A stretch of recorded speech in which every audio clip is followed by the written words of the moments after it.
Our next speaker tonight is Mandisa Thomas. Mandisa is the founder and president of Black Nonbelievers, Inc. She has spoken at secular conferences and events and has promoted the group's agenda in media outlets.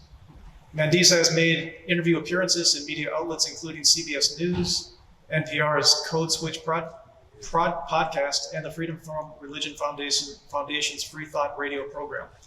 She has been profiled in publications including Jet Magazine and Playboy, and has written opinion pieces for outlets including CNN.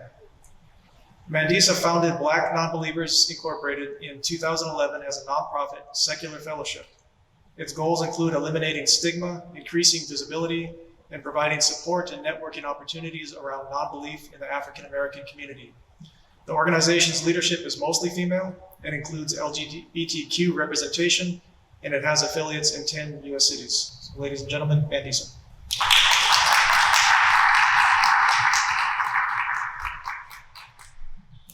Good evening, everyone. It is a pleasure to be here, and thank you to Tom for his wonderful presentation.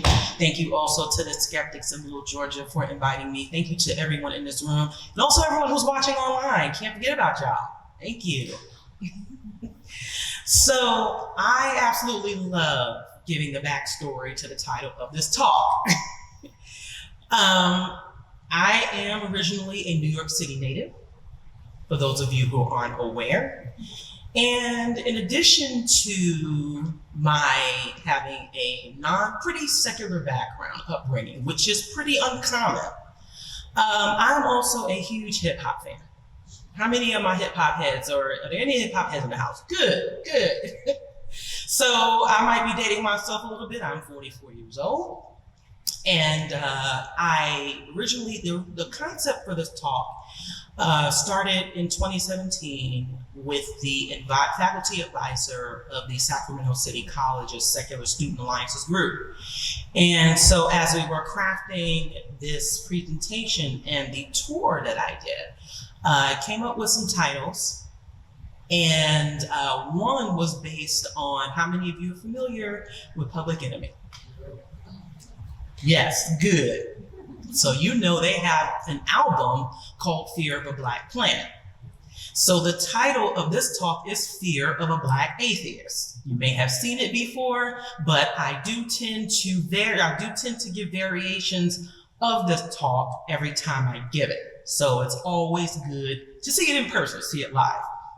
And it was so pertinent for a number of reasons, because one, given our current times, given our current climate, it does seem like not only the United States, but the world does have a fear of a Black planet.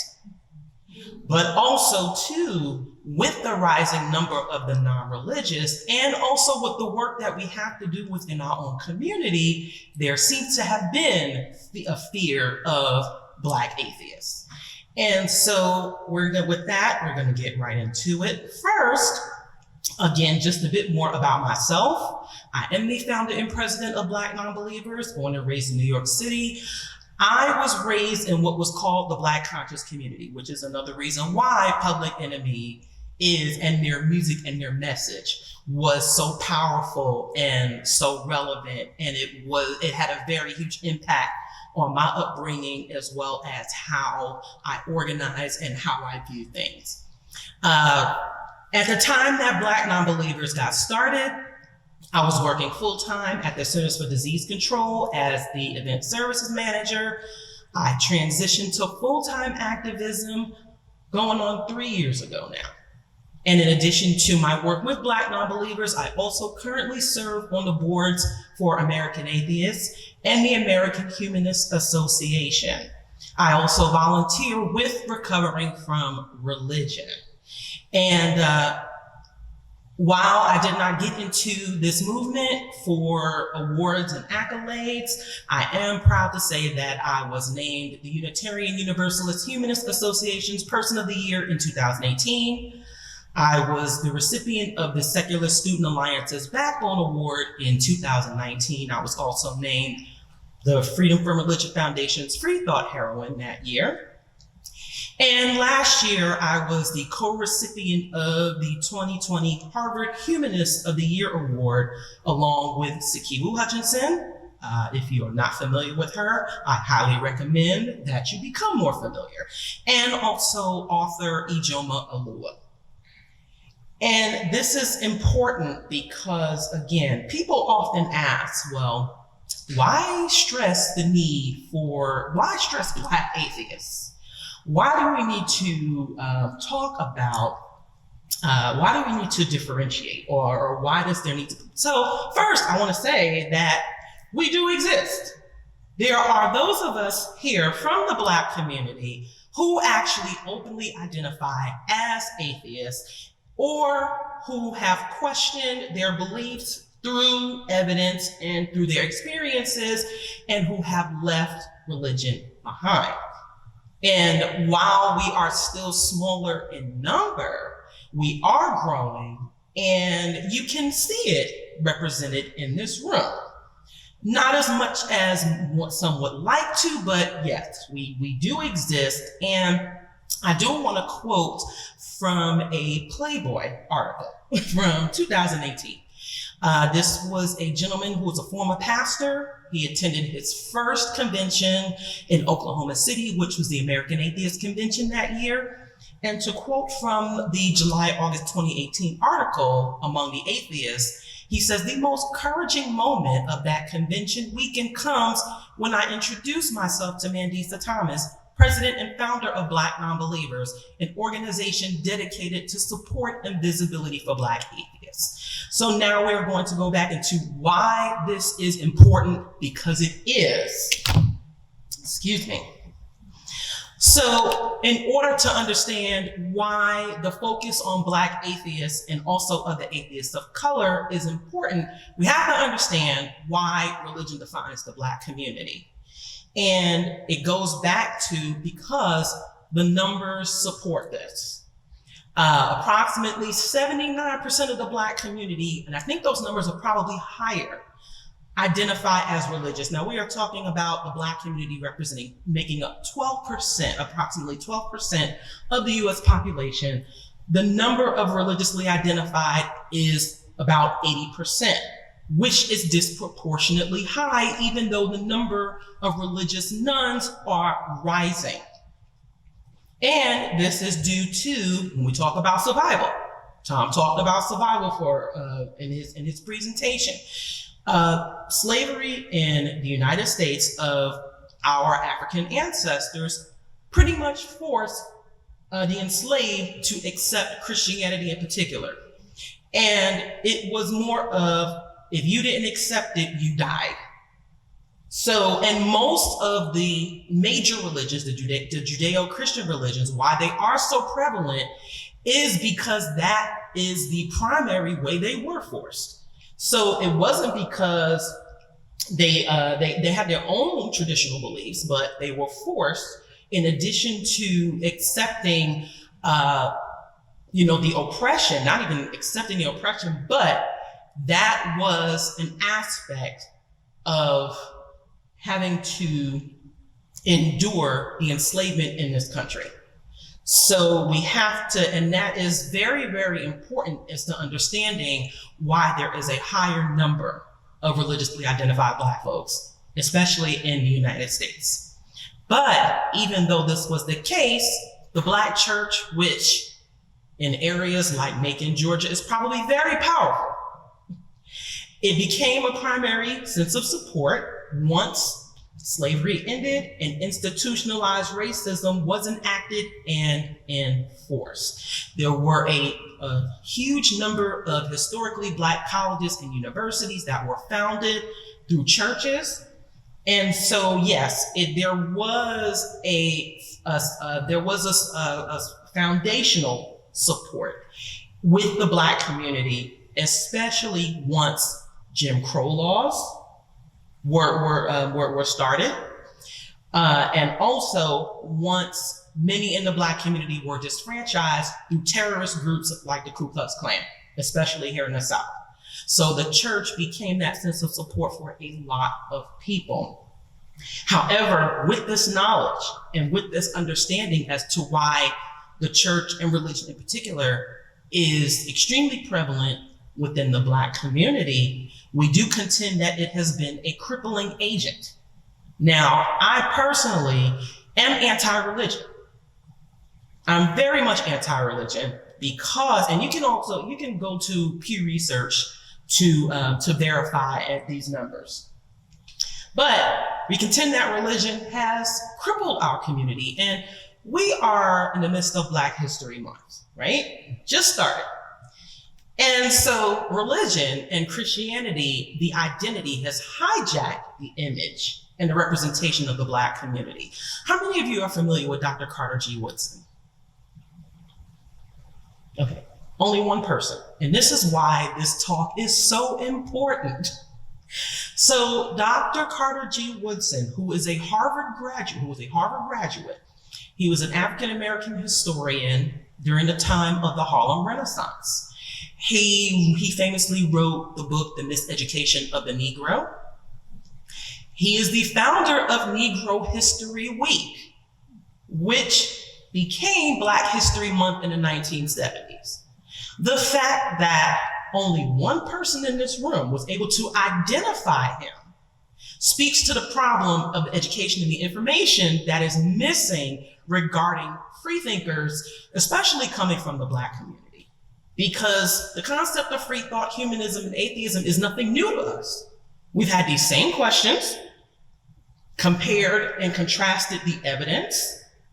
However, when it comes to the culture of our community, these bits of information and the trajectory is often obscured and even dismissed.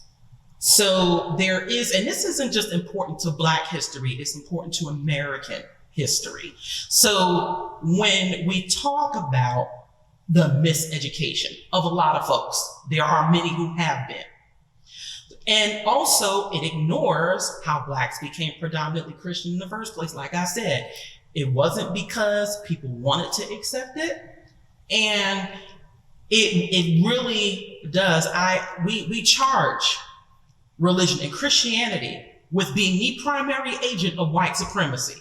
This is something that we cannot ignore. And when we talk about racial injustice, we talk about economic injustice and how the Black community has been who's bore the brunt of that, we cannot ignore this. And it severely diminishes the critical thinking process and reinforces dependence on a savior and a divine entity, which is a problem. So even though there were humans, there have always been humans that have fought against injustice, there have been many, especially within the Black community, who have just put it in the hands of God and who have just prayed about it and who said that a savior is going to come for us. And this has been a problem for us. And we have to speak on it. It also perpetuates homophobia, sexism, hypocrisy, etc., etc. Black women make up the majority of membership in the Black church. But as we know, religion and Christianity in particular, and the other Judeo-Christian religions are very, very, very anti-woman. They are very, very anti-LGBTQ. And this has played a huge role in the problems that we have within the Black community. It also overlooks abusive actions that are committed by religious people and their leaders. We can certainly look to the Catholic Church for this, but we can also look no further than to the late Bishop Eddie Long up there in Atlanta, up in DeKalb County, who was the former bishop of New Birth Missionary Baptist Church. Now, he came under fire for carrying on inappropriate relations with young men in his church. Ironically, though, he, a few years before that, he actually led a march protesting same-sex marriage and same-sex relationships. And what did his parishioners do? Even though there was talk, there was critique, they still forgave him because why? He's a man of God, even though he sufficiently committed harm against these young men. And again, the people who are harmed by these people's actions, this should not be ignored. Also, it takes money from the community but doesn't sufficiently give it back. I said before that the Black church is a very, very powerful institution. There are reports that the Black church collectively has generated over $400 billion, which makes it one of the wealthiest institutions within the Black community. Now, granted, again, we give the credit to some religious institutions for starting, educational institutions. And yes, we can we can give some credit to the church for establishing community, but at what cost? Because as we look at health statistics, as we look at economic statistics, the Black community is still on a very low end. And with the church generating that much power and that much money, we have a serious problem. And so this is something that, again, we have to speak on. And it also keeps people in fear and isolation and seeking help and solutions that are needed. It is only as of recently that the Black church has started addressing sufficiently the issues of HIV and AIDS and other health disparities, also mental health. Oftentimes people are, again, told to pray on it. You got demons in you, instead of sufficiently seeking clinical help and actually seeking solutions that could benefit our communities. The church does not have the monopoly on fellowship. They do not have the monopoly on any of these things that could benefit us, but they certainly like to take credit for that. And also too, if you are a person of color, and if you are certainly someone who was Black, there was I'm not sure if you saw, there's a video available of a Black woman stating that she could not believe that I, as a Black woman, had the nerve to identify as atheist in front of white devils. Yeah, let that sink in. So not only do you have your beliefs questioned and your perspectives questioned, for many of us, we have our Black identities questioned. And let me tell you, we may be able to hide our atheism. We may be able to, we don't always have to disclose that, but we can't hide the fact that we're Black at all. And so to have those identities questioned based on misunderstandings of atheism and non-belief in humanism, that adds extra added layers that some of you folks in this room will never have to go through. That adds extra added challenges, and also in understanding the other institutional factors that people of color and other marginalized groups have to go through. That makes it that much more of a challenge for us. But guess what? I wasn't raised to bury my head in the sand. I was raised as an activist. So therefore, it was in that spirit, for lack of a better word, and in coming to terms with my atheism, and also having other people confide in me that, guess what? They didn't believe either. And also, after attending an atheist meetup within the Atlanta area, and facing a number of challenges, being one of the only other Black people in the room, we decided to start Black Nonbelievers. And as you can see here, we are celebrating our 10th year in existence this year.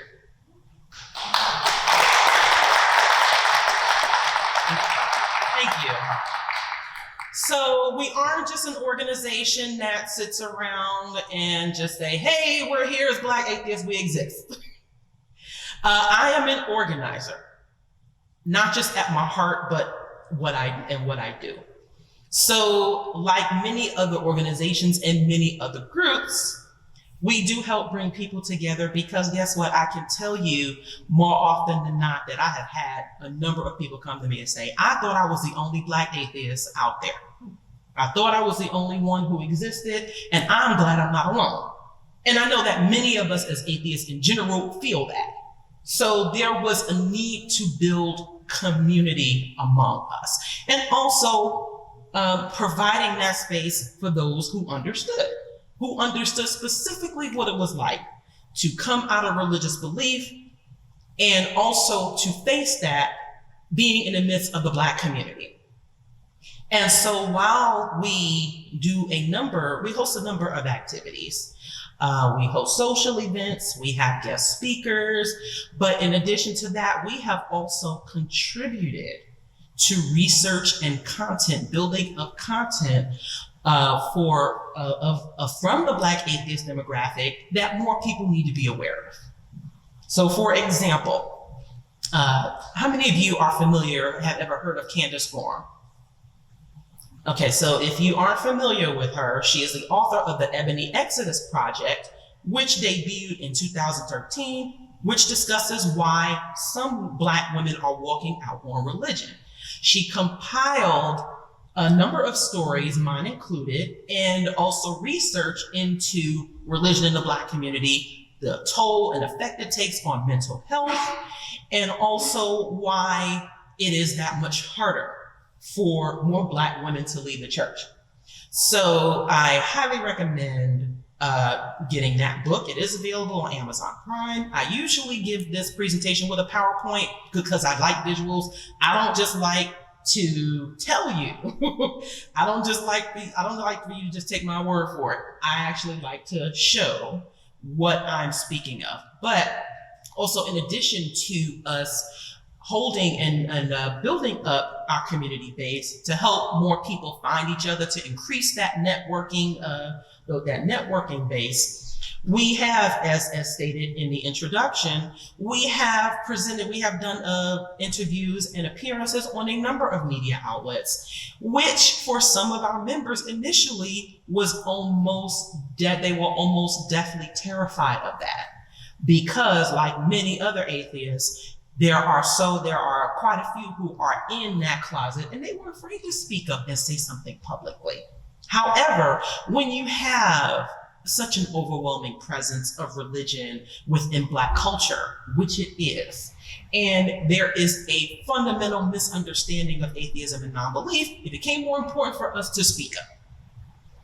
And so that's what we've been doing. We have been profiled by CNN, by CBS Sunday Morning, by the Atlanta Journal-Constitution, and a number of major media outlets, and also smaller ones as well, because it became important for more people to see us, not just within the Black community, but also within the secular community, because there's always a question of where are all the Black atheists, right? So it became important for us as an organization to help bring more of us together, to tell our stories, and also contribute to the evidence and research that we know is out there. So we are more than just an organization some of us come together, we commiserate, we talk about what we go through, but it also extends beyond that. And so some of our current and also previous programs and initiatives, I'm proud to say that over the years, we have collaborated with a number of organizations, but last year we launched our very first billboard campaign, which we call the True Liberation Billboard Campaign. And we have bumper stickers that show the message is simply free yourself from religion and find true liberation. We also instituted our Being Changes Lives campaign in 2017, because over the years of building up community and connecting with folks, we have had members who have stated not only has our organization changed their lives, but we have also saved them. Now, again, I don't have a savior complex. I'm not a messiah. I'm not here to save the world. But if just 1 to 2 people, or if our members feel that their lives have been changed by our existence and also the community we provide, then we'll take it. And so we we started collecting testimonies, for lack of a better word. It isn't a religious word, but we've had some folks who have expressed they've talked about their journeys out of leaving religion and also finding our organization and how it has been beneficial to them.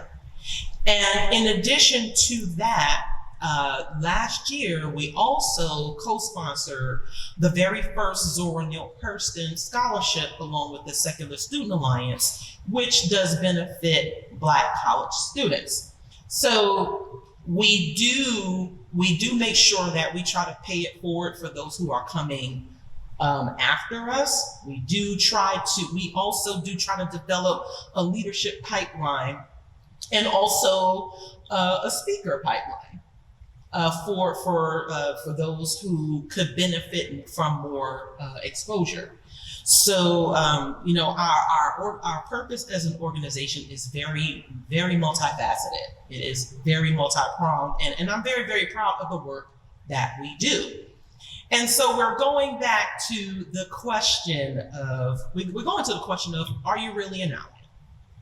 Because again, I'm often asked to speak about diversity and inclusion. What can our groups do to attract more people of color, more students, at a time there was more women, but now I'm seeing here that there is more of an equal representation of women in this room and at other events, which is great. Other aspects are still lacking, especially when it comes to people of color. So I'm going to briefly discuss some don'ts and do's for allyship. So I would like to say, please don't assume you can't help. Please don't assume, just like any other Black organization or organizations that have a focus on racial justice, it is very important that you don't try to exclude yourself from the equation, because these are issues that affect all of us. So please don't assume you can't help. And please don't assume that you can't answer any questions regarding this. Of course, it's always better to defer to those experts, especially those of color, who are, who focus on this specifically, but don't ever assume you can't help. Also, don't assume that we all care about the same issues or even think alike. The Black atheist demographic is just as diverse as anyone else. Now, there are some Black atheists who love to debate. There are some Black atheists who love to push that envelope. There are also some who would rather, just kind of live and let live, get along to go along, and that's fine. Also, it is, don't assume that because we're Black that we care about all racial justice issues equally, or that we all think the same about them. We have always been diverse. The Black community has always been multifaceted and always had different points of view. And it should never be assumed that any of us can speak for the entire Black community. Heck, I don't even speak for all Black atheists for that matter. But there is a tendency for non-Black folks and non-people of color to assume that the very few people Black folks, the very few Black people in the room can speak for the entire community, and don't ever assume that. Please don't dismiss the importance of our groups. Again, as I stand here and discuss these specific challenges that face the Black community, and especially the Black atheist demographic, one of the worst things you can do is show a lack of understanding. Now, yes, technically there is no such thing as race scientifically, but it is a system that was put in place, especially during enslavement. And it was also a system put in place that classified those and that were meant to oppress. And so these are systems that we cannot deny exist, and that we actually have to acknowledge for the purposes of what we do. And so it is important to never dismiss it is important to never dismiss us at all. Also, please don't become defensive when we discuss our concerns. Now, there may be a lot of there are a lot of issues outside of the science and evidence that pertain to communities of color, especially as we discuss, if we talk about economic injustice, racial injustice, and such. And we have to, there's no way of getting around this. White supremacy has hurt all of us. It has hurt all of us. And we cannot stand here and talk about these issues without bringing it up. We have to talk about how these issues have affected all of our communities and actually, in some ways, have prevented progressive measures and aspects of advancement. And so when we talk about Eurocentric ideas, and also when we talk about white supremacy, we're not saying that any one white individual is responsible for all of this. However, some of your ancestors might have been, whether you want to acknowledge it or not. So this isn't something that you should become defensive about. It is important that we understand what the problems are and how we can move forward. So, and also, please don't say I don't see color or race. Because what you do is you're basically ignoring racism and its problems. And insulting. Yes, it is very insulting. It is very condescending. And finally, please, we start dreading I don't understand why all these Christians are Black in the first place. It's important to do some research and to get a better understanding as to the historical and institutional factors before we start blanketedly asking these questions. But I don't like to end this on a negative note because there are a lot of things that can be done, which is do listen and learn, and also do your due diligence. Do some research, but do listen and learn, especially from those of us who have jumped in and who are speaking from the Black experience and from our, and listen to our perspectives. Do listen and learn from us. Also, do adjust your attitudes and actions when presented with new information. There may be things that you didn't realize you were doing before, and that might be offensive to someone else, or that might have been dismissive or condescending. So, as a community that prides itself on education and information and evidence, and also learning from it, what do we say? When we know better, we do better. And that's exactly what we should be doing. Also, do make sure that we are sufficiently part of the input. So it's more than just trying to get more people of color and more Black folks into your seats. It's also about retaining them and retaining us, and also making sure that your leadership does reflect diversity and inclusion. So that is very, very important.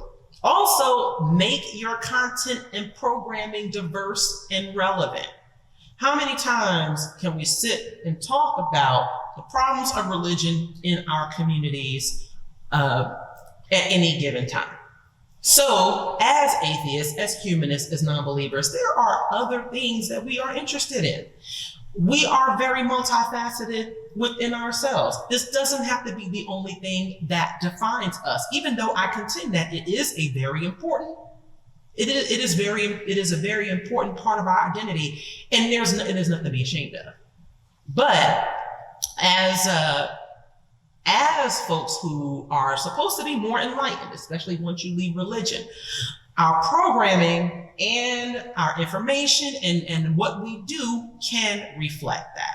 So, and not even just within Black History Month, now that you know that there is more content out there, there are more, there are more things that can be discussed and more things that can be worked on, it's good to make that relevant especially to the people who are in your area.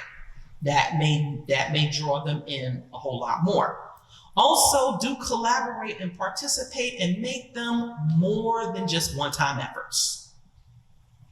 So if there are other organizations within your areas that you have common ground with, that you may be able to collaborate on events with, do that. Be proactive, take that initiative. And it may be difficult. It may be a challenge at times. I know I've certainly been frustrated with trying to collaborate with other organizations and sort of being rebuffed. It happens, but it's important that you show that there are other, especially for those of us who are very passionate about reproductive rights, LGBTQ rights, sexual health, all of that.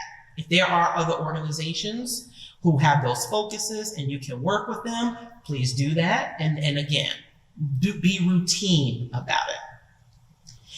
And also have information and resources available for those who may be looking for organizations like Black Nonbelievers or other secular organizations. It is important to have, the best thing we can do is to, again, point folks to other organizations that they may be interested in addition to your own. And also, last but not least, do donate and support.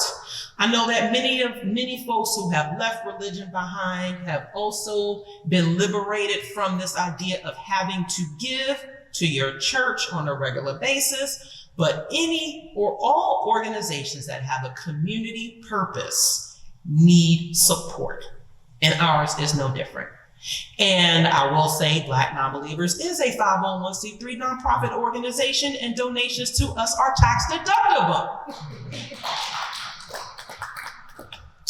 We also have merchandise that we sell to raise funds. We also host different events, and so these things help with our work. And as the organizers here know, to put on events costs money. To have the ability to communicate and to connect with the world, it takes support. And it doesn't take, and I don't think any of us ask for you to give us 10% of your money. Even just a few dollars a month or even a few dollars a year makes a huge difference in the work that we do because we need it. And so also for those who, this is why I love having visuals, because I often have folks say, well, I'm not Black. Can I wear a BN shirt? Absolutely you can. And I don't care who has a problem with that. For those who are watching, you can support our organization however, if it is available, then we encourage you to support. And so here are just a few references, and there may be some questions during the Q&A. But I highly encourage you to look up Sikivu Hutchinson, who I mentioned before. I also encourage you to research Jeremiah Kamara. Some of us are familiar with him. He has 2 documentaries on Amazon Prime. The first one is called Contradiction, A Question of Faith, which was released in 2013. The second is called Holy Hierarchy, The Religious Roots of Racism in America. I highly recommend watching those documentaries. They are available on Amazon Prime. And also Black Freethinkers, A History of African American Secularism, which is a book by Chris Cameron. It is on sale for Black History Month on Northwestern Press. And I will have more information about where you can find these individuals very shortly. So I'm going to read, in conclusion, a quote from one of our members. Before seeing that video of you on YouTube, I really thought I was the only Black person who didn't believe in a God. I then logged onto Facebook and found your organization, Black Nonbelievers, Inc. The joy and relief I felt seeing and meeting so many Black people who were skeptical or outright didn't believe. Thank you for being an inspiration and bringing visibility to atheism/secularism in the Black community. It is so needed. Now, once again, I will continue to emphasize that I am not an agent of trying to convince people that they should leave their religion. As much as I have a problem with it, I will contend that where my passion lies is definitely helping those who felt they were alone, who thought that they didn't have a place where they could go. And building community amongst fellow non-believers, especially as our numbers grow, is important. And our ability to be able to convey our position unapologetically and openly. And sometimes saying, I don't give a damn what you think. They said, I'm an atheist and that is okay. Even with the stigma that still surrounds that word or that term. Becoming more comfortable, helping people, first of all, to become comfortable within themselves with that identity. Because for some, it is often a painful journey.